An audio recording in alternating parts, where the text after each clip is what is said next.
Hey everyone, how you doing? Welcome to the channel and welcome to another Indie Author Showcase. I've got a nice bunch of authors to talk about their books to you today. Let's go and take a look.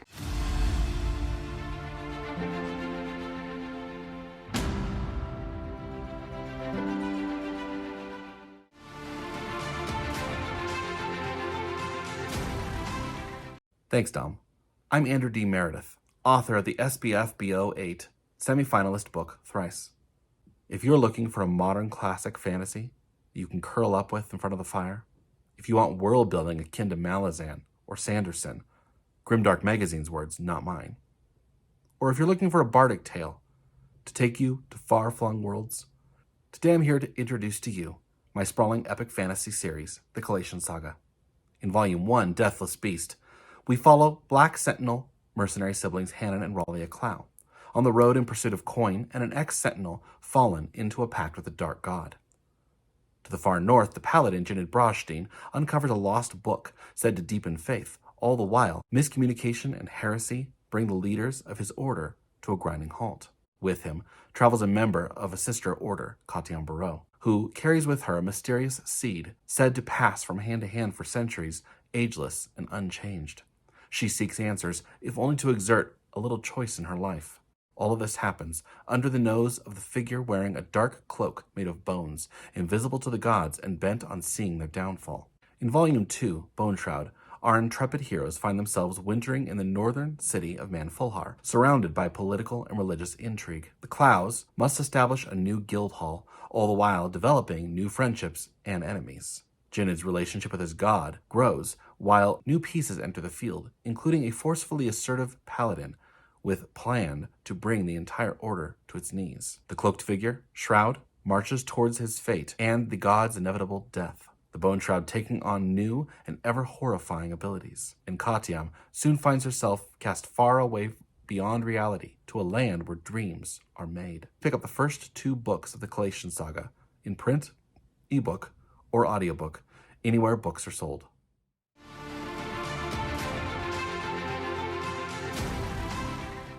Hi there, my name is NC Scrimgeour and I'm a science fiction and fantasy author from Scotland. I'm here today to talk a little bit about Those Left Behind, which is the first book in my sci-fi series, The Waystations trilogy. The story is about the crew of a scout ship who leave behind their dying planet to try and find a new home for humanity. In doing so, they cross dark space and find themselves in a new galaxy.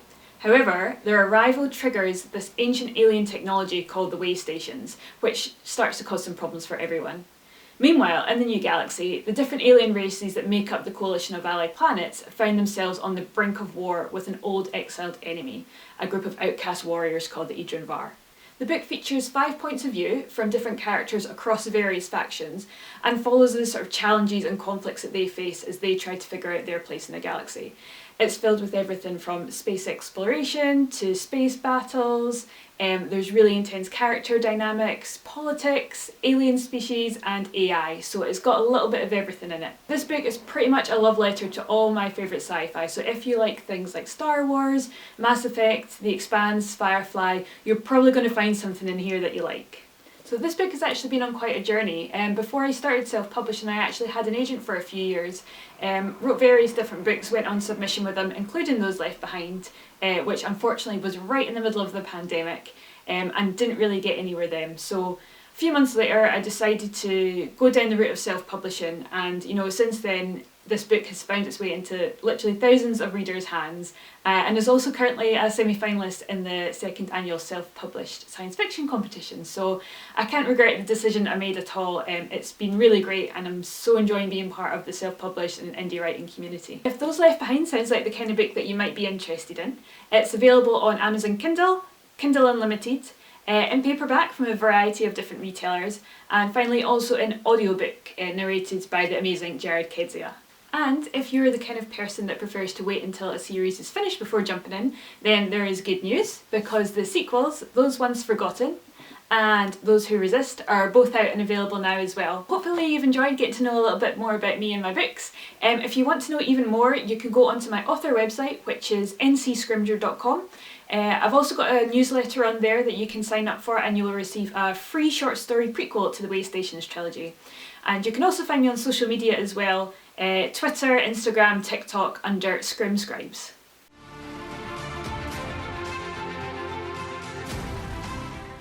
I'm Andy Peloquin, author of the Dark Blade series. For those of you who don't know about Dark Blade, let me tell you. I was falling in love with the Night Angel series when I was a lot younger. Durzo Blint, his badass magical dagger and all of that. And then I get to the end, and there are no more. What is this world coming to when there are no more books than just 3 in a trilogy, right? So I decided I had to write my own, and thus was born Dark Blade. Very much like Durzo Blint, the character of the Hunter is this badass lone wolf assassin with this very cool magical dagger, but instead of it being the same story as Night Angel, it goes a very different route on its own very quickly, where the Hunter is this loner who has, through necessity, blended into society wearing literal masks, and yet he's separate from it. He's an outsider in this world where he doesn't really belong. And so it's this fascinating everyman story that I'm pretty sure we could all relate to, of not knowing our place in the world, who we are, what we're supposed to do, just trying to find out how to get through our life. And so it's a really compelling story in that sense, and at the same time it's a great vengeance-driven story in the nature of John Wick, except it's not, a dog who gets killed, but I'm not going to spoil anything for you. If you like your fantasy bloody, grim, gritty, you need a box of tissues next to it to read a good book, that is what the Dark Blade series is all about. And as you can see, it's a big, thick beast of a book. Each of these books is upwards of 200,000 words. As you can see behind me, there's already 4 books right there printed, with 5 available in paperback, and book 6 coming February 28th. What's cool is that between February 23rd and 27th, you can get all 5 of the first books in the series totally free on Amazon Kindle. They're also available in Kindle Unlimited for free. So check them out. You never know, you might find a great bloody new adventure to fall in love with. Cheers.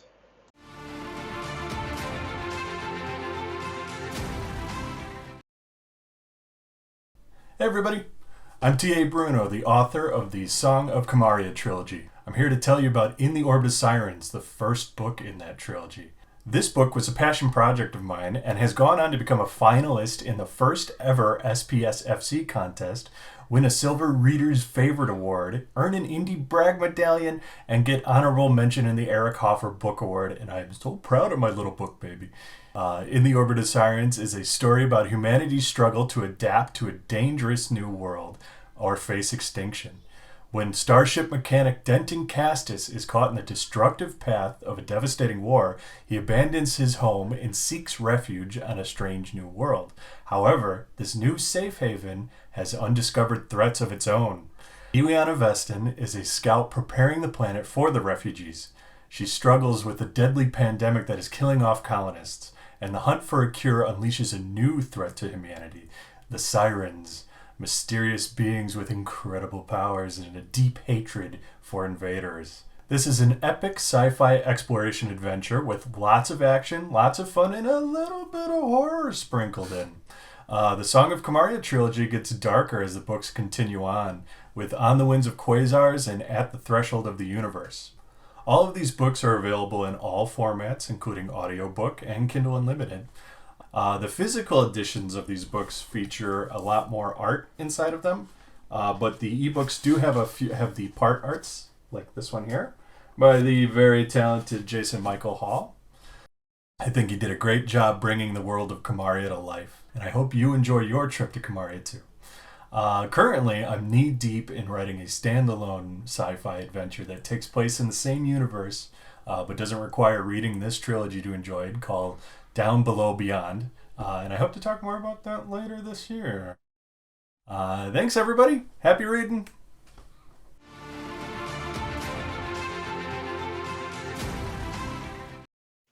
Hey everybody, it's Palmer Pickering. Thanks Dom for hosting these indie showcases and helping us indie authors get the word out there about our books. I want to talk today about Heliotrope, which is an epic fantasy chunky tale in 3 parts about a retired warrior who gets pulled into action again unexpectedly and ends up adopting some orphans. And this is a found family, adventure, ancient magic kind of tale. It's a pretty straight up epic fantasy or heroic fantasy with a pretty linear plot with a single point of view character.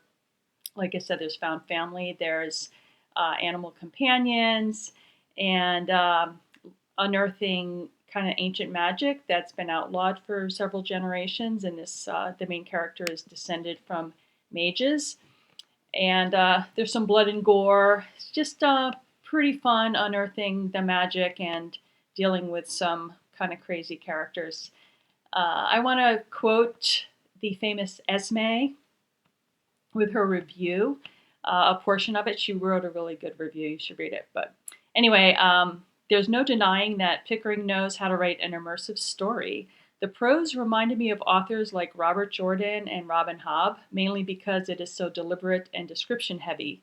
This world and its characters come to life through the vivid and evocative descriptions of all the places our characters visit and the people they meet. I personally did struggle a bit with this type of writing since I'm not a visual reader, and at times it felt like I was lost in a sea of words. And I just wanted to quote that. First of all, thank you, Esme, for reading and reviewing this book. Just having, Robert Jordan and Robin Hobb invoked in relation to my book is just like makes me feel amazing.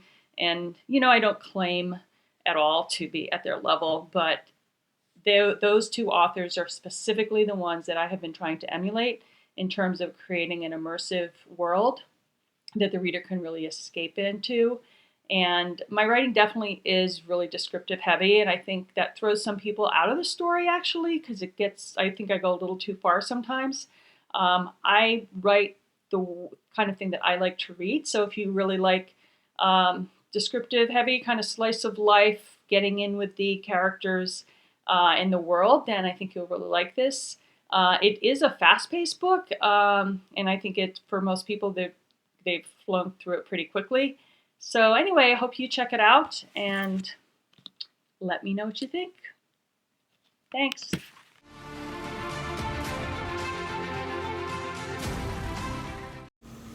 Hey, I'm Dan Fitzgerald, and I'm here to talk about my new book, The Delve. I'm in my unfinished basement because it's creepy and claustrophobic and dark down here, just like the book.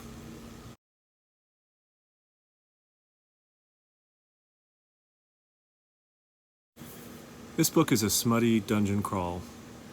Picture a D&D campaign with a lot of sex scenes.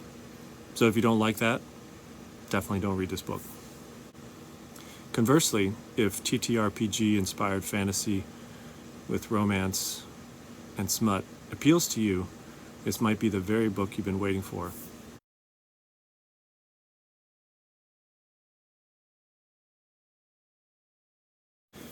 The main characters in the story are mare, which are like humans but covered from head to toe with body hair.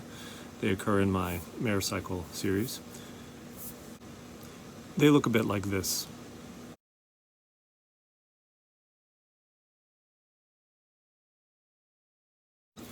Igland, a mare knight, and his squire and lover, Ardo, and a mage named Aini, are sent off to investigate why a mine went dark. Now, this mine is run by the Timon, a dwarf-like race, and it produces brightstone, which the mare rely on for their magical tech. The magical tech is one of my favorite parts of this book. The mage, who's a channeler named Aini, has a gauntlet that's powered by brightstone that allows her to cast spells, but only spells that are stored in the gauntlet. And she has to put brightstone chips in the gauntlet periodically to keep it going, otherwise it runs out of power. The mare are on the cusp of war with the humans, so that's why they're sent to investigate when this mine goes dark. And what they find inside is slaughter, bloodshed, and a lot of nasty beasties, including a particularly gruesome dragon. I won't spoil what happens, but it's a brutal adventure, but with moments of beauty as the characters get together, take solace in each other's arms against the horrible things they've seen and done. This book surely won't be for everyone, but if a smutty, romantic dungeon adventure sounds good to you, definitely check out The Delve. It's the first book in my upcoming Time Before series, which takes place 2,000 years before the Mare Cycle, which is my first series. Thanks for watching, and have a wonderful day.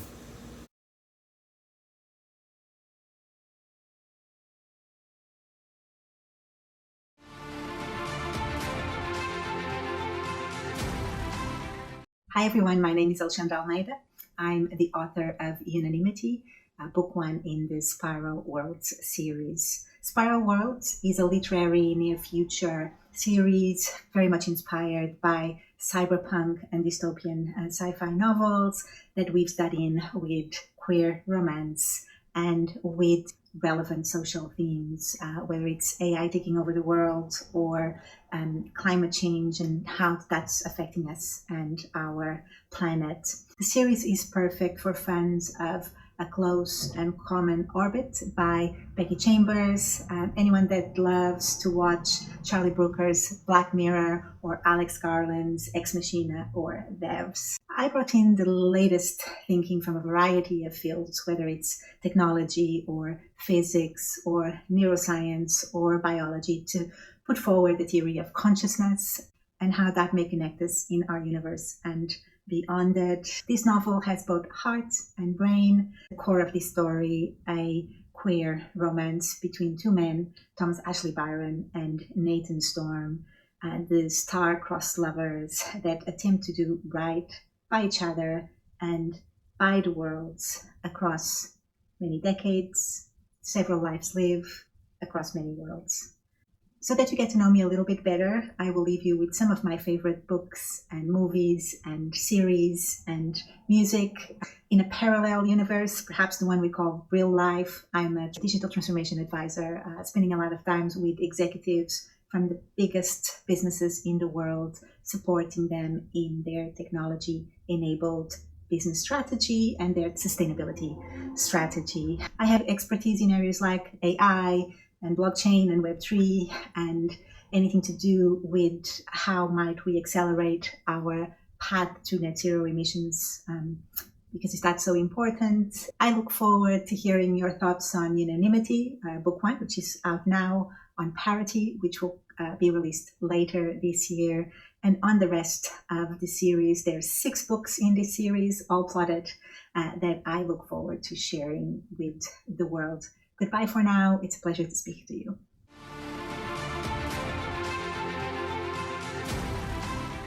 Hello everyone, my name is John Palladino, and I'd like to thank Dom for the opportunity to make this video. I'm not going to introduce my book. I have actually a friend that's going to do it for me. So without further ado, hello, I am Brian Bear, and I'd like to show you a book that I've been really enjoying. The Trials of Ashmount by John Palladino. I read it in my chair, I read it while I'm on the computer, and I even bring it to the bathroom. I think everyone should read this book. Thank you, Brian Bear. So what is The Trials of Ashmount really about? I like to say it's Joe Abercrombie characters meets a Brandon Sanderson magic system. So how does this magic system work? Well, it's tied to your life force.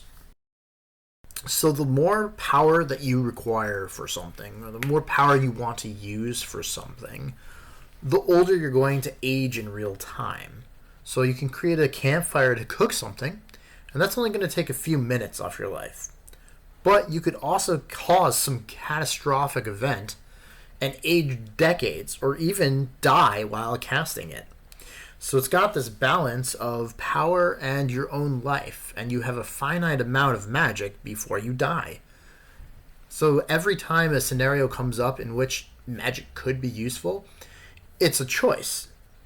Do I use this magic to make something easier, or to do something, or to kill someone? And if I do, is it worth it? In the book, there's 5 points of view. So you have a student who is becoming a mage, who's learning this stuff.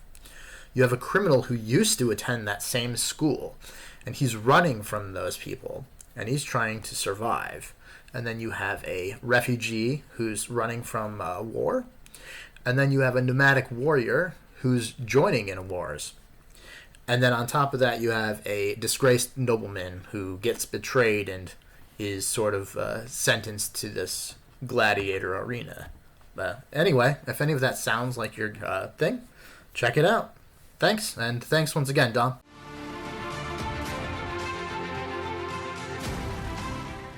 Thank you so much to all of the authors who sent a video for this month's showcase, and indeed thank you to all of the authors who have done so since I started this series. This is actually a kind of an anniversary episode because this is number 13 in the series, which means I've been doing this for 12 months now. From February to February inclusive is 13 videos at one a month. So I'm so happy that this series is still going because I love showcasing these authors to you, and I know plenty of you really like these videos when they come out each month as well. When I first started up this series, I wasn't sure if there was going to be a lot of interest in it. I wasn't sure how long I'd be able to continue with these videos, so I'm really happy that it's made it to a year and it's still going strong. Since the first video in February 2022, I've had, if I've counted up correctly, 78 different authors, and 5 of those have come back to talk about another one of their books on the channel as well in a different video. So it's really great, and I'm looking forward to bringing plenty more authors and plenty more books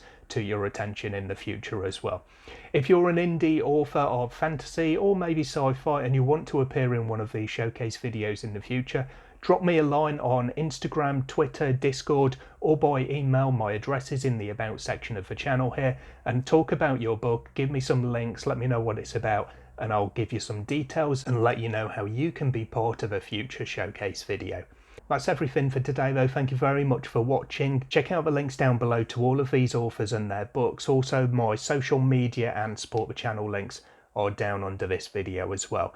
I hope to see you in the next one sometime soon, but until then, as always, take care of yourselves, read some good books. Bye for now.